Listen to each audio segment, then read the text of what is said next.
Vamos falar agora de Covid-19, de coronavírus. A Thaís Travensoli, ela está ao vivo com a secretária municipal de saúde aqui de Curitiba, a doutora Márcia Ursulac. Thaís Travensoli, se me permite, claro, você está aí com a nossa entrevistada, eu queria começar com uma pergunta, e minha pergunta é simples. Curitiba vai ter lockdown ou não vai? Claro, Riva, já vou começar aqui falando com a secretária, fazendo essa sua pergunta, a secretária de saúde de Curitiba, Márcia Ursulac. E o Riva já pergunta do estúdio o seguinte: Curitiba terá lockdown ou não, diante dos números que a gente está tendo que noticiar, né, secretária? Boa tarde. Boa tarde, Riva. Boa tarde, os telespectadores. Assim, a pergunta eu faço para a população de Curitiba.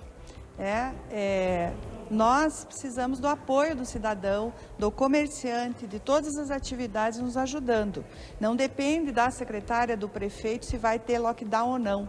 O lockdown é em cima de indicadores, nós temos um painel de indicadores, e se continuar crescendo da forma que vem crescendo, ontem a gente anunciou 266 casos novos, né? Nossa taxa de ocupação do UTI subindo, poderemos caminhar para isso, mas a gente não gostaria de fazer isso, né? A cidade pode transitar por esse momento com a colaboração de cada um do cidadão curitibano nos ajudando, fazendo a sua parte. Use máscara, mantenha distanciamento e evite aglomeração. Secretária, desculpe. Taxa de ocupação para leitos de UTI aqui em Curitiba, 83%, esse é o número que já foi divulgado agora há pouco. Existe o decreto, né, secretária, que determina, por exemplo, o horário de funcionamento do comércio, das 10 às 4 horas da tarde. A gente tem recebido informações de telespectadores, né, de comércio que não está respeitando, está abrindo antes, depois. O que pode ser feito? De novo, Curitiba tem 190 mil estabelecimentos comerciais. Não é possível ter um vigia. Nós soubemos, por exemplo, que alguns comércios só fecham se passa a guarda ou se algum fiscal passa. Colaboração, gente, por favor, é um momento que vai passar, daqui a pouco a gente vai poder abrir o comércio normal, mas nesse momento a gente pede a colaboração, nos ajude, não há fiscal que dê conta se a pessoa não tem responsabilidade.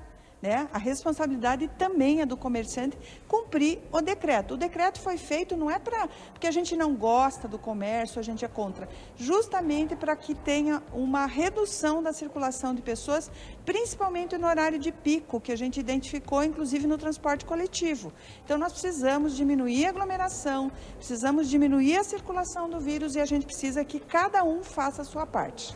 Bom, secretária, a gente viu no final de semana, né, principalmente, imagens aqui em Curitiba, no Museu do Olho, por exemplo, o pessoal na grama, gente ainda frequentando os parques. Como que vocês têm visto essas imagens? Olha, a gente lamenta essa atitude, ela tem reflexo no aumento dos casos, tem reflexo no aumento das internações e na capacidade instalada do sistema. E as pessoas, tudo é finito na vida, né? E a gente tem um plano de contingência, tem uma capacidade ainda de ampliar leitos, mas nada será suficiente se a gente não reduzir a transmissão do vírus. E o vírus, gente, ele está sendo dentro das famílias. Nós temos identificado famílias inteiras que têm, né, por esse jovem que ficou lá no Museu do Olho, sem máscara, com seus amigos, pode estar levando para dentro da sua casa, para o seu pai, para o seu avô, para a sua avó, o vírus, que depois, 4, 5 dias, uma semana depois, vai internar, vai ficar 15 dias numa UTI e, às vezes, infelizmente, vai a óbito. Então, assim, o sistema de saúde está preparado, mas a gente não está preparado para lidar ao mesmo tempo com muitos casos. Não há equipe que aguente, porque isso estressa também as nossas equipes, tá? Seja de hospital, seja de UPA, de pronto-socorro. Bom, secretária, pelo que a senhora está relatando aqui, a população tem muita responsabilidade, sim, né? Por esses números que estamos anunciando. Portanto, por falta de realmente usar a máscara, de respeitar o distanciamento. Veja, essa pandemia abalou os sistemas de saúde do mundo inteiro. A onda chegou no sul. Quem não acompanha, pode acompanhar aí na mídia. Florianópolis e Porto Alegre, que são as capitais do sul, decretaram lockdown na segunda-feira, bandeira vermelha. nós podemos transitar um pouco mais se a população colaborar. E eu tenho dito, é um momento da solidariedade com o outro. O uso da máscara, como eu e você, não tem o menor risco. Se eu tiver com o vírus, de eu te transmitir, porque nós duas estamos usando a máscara. Evite o transporte coletivo em horários de pico. Tem muita gente que está saindo que não precisa sair de casa. A higienização das mãos, evitar aglomeração. O comerciante nos ajude nesse momento, vai passar, gente. Daqui a pouco, talvez uns 40 dias, 60 dias, a gente pode ter uma condição melhor e poder flexibilizar de novo o comércio. Então, a gente pede, nesse momento, a colaboração. Chegou o momento crítico de Curitiba, chegou a pandemia no Sul, como aconteceu em outros países, em outros estados brasileiros, e nós podemos passar por isso se tiver a colaboração de todos, de uma maneira mais tranquila e salvando vidas. Porque os 116 óbitos que nós anunciamos até ontem, todos tiveram leito de UTI, mas infelizmente foram a óbito. São famílias, pais, mães, avós, filhos, né, que perderam a vida por conta do contato do coronavírus. A gente não sabe a gravidade de quem pega a doença. Rivas, a secretária continua com a gente aqui. Se tiver alguma pergunta, ela já está te ouvindo. Eu quero deixar bem claro para você, o meu amigo, a minha amiga que assistem ao Balanço Geral nesse momento, que há uma discussão que ela está tomando contornos muito perigosos entre comerciantes e representantes do transporte coletivo. De um lado, os comerciantes falam, problema é no transporte coletivo. Transporte coletivo, os empresários falam, estamos tomando todas as medidas. O problema é o horário não flexibilizado para funcionamentos em horários diferentes de certos pontos do comércio. A doutora Márcia Ursulac, que é a representante principal da Secretaria de Saúde, a gente sabe que as medidas que o governo municipal está tomando têm muito a ver com o que a saúde decide.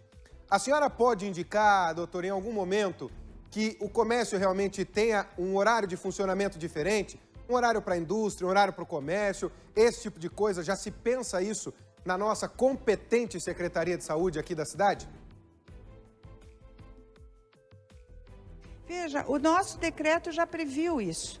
Se você pegar ele já colocou, por exemplo, no horário da manhã cedo, o telemarketing, porque a gente identificou, fez um estudo da demanda, da circulação das pessoas na cidade com o transporte coletivo. O presidente da URBS fez todo um estudo que foi colocado no nosso decreto. Por isso que a gente colocou, por exemplo, o grupo que mais usa o transporte logo cedo, que tem muita aglutinação de pessoas, é o telemarketing. A gente pôs para das 9 às 21 horas.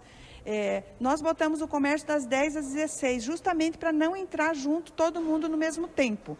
Então, nós já fizemos esse esforço no sentido de diluir ao longo do dia as atividades, né, reduzir esse momento as atividades e circulação das pessoas.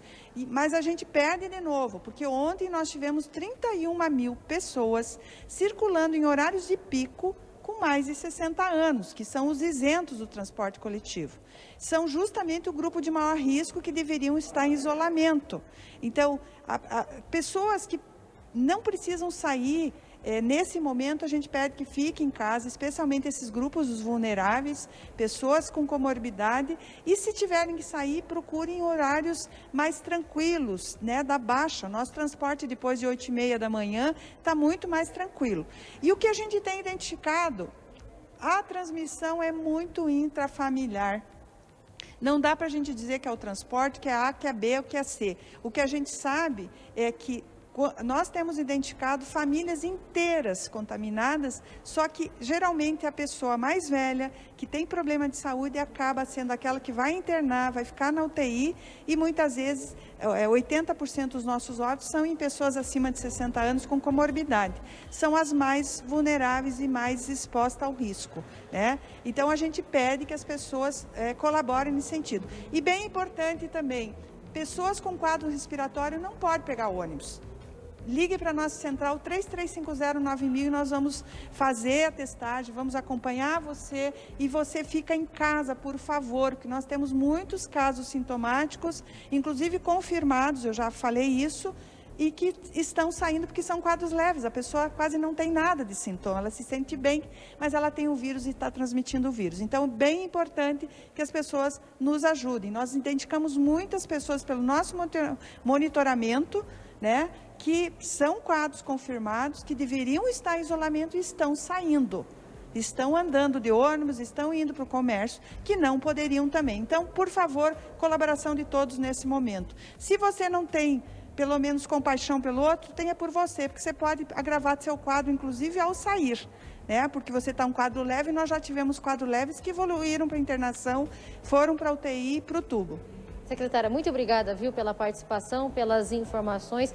Mais uma vez, né, Riva, a gente reforçando a necessidade das medidas de proteção contra o coronavírus. Muito obrigada, secretária, pelas orientações. Eu volto com você no estúdio, Riva. Olha, eu acho que nós temos que aprender com os países, principalmente europeus, que passaram por essa situação com muito mais tranquilidade. Não tem que ficar apontando o dedo.